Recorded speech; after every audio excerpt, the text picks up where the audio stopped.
Je m'appelle Sharon Marin et aujourd'hui je vais vous raconter une histoire très intéressante. C'est l'histoire de Vercingetorix. Qui est Vercingétorix?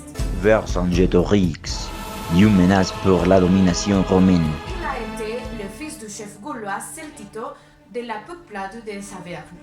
Il est connu pour avoir uni le tribu gauloise afin d'affronter Jules César et de l'expulser de leur territoire. Il y a longtemps, la Gaule était habitée par des centaines de peuples celtes indépendants.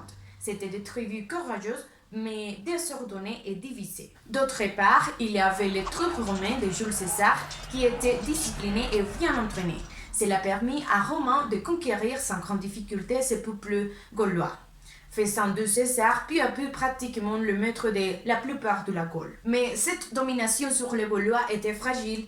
De plus, à cause de réquisitions et de collectes d'impôts, les Romains étaient perçus comme des oppresseurs, ce qui a attisé le flanc de la révolte. La rébellion n'a pas posé beaucoup de problèmes pour les Romains.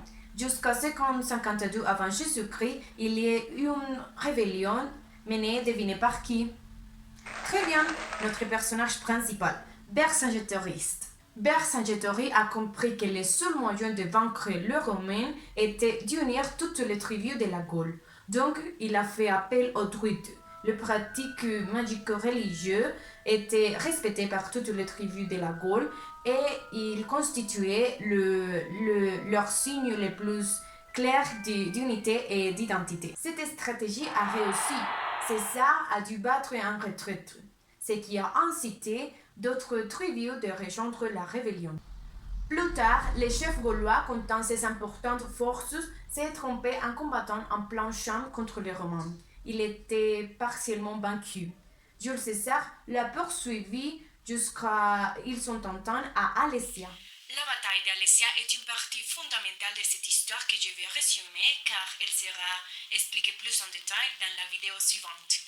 Vercingétorix s'est réfugié à Alessia où il a résisté aux attaques de Jules César pendant que milliers de la Gaule arrivent pour lui soutenir.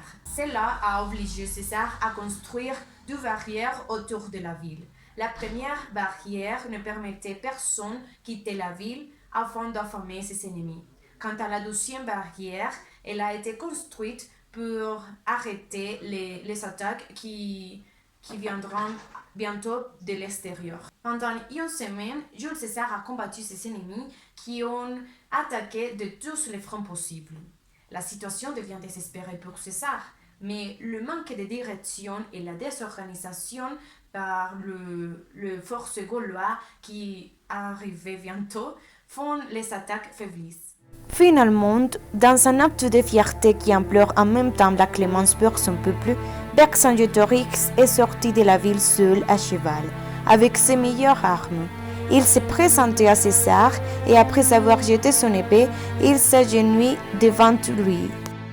Il est immédiatement chargé de chiens, enfermé dans une cage et exhibé dans toute la Gaule.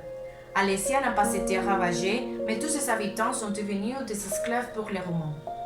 La répression a été brutale pour les chefs rebelles et le druide. Vercingétorix a été déplacé à Rome en tant que prisonnier de César.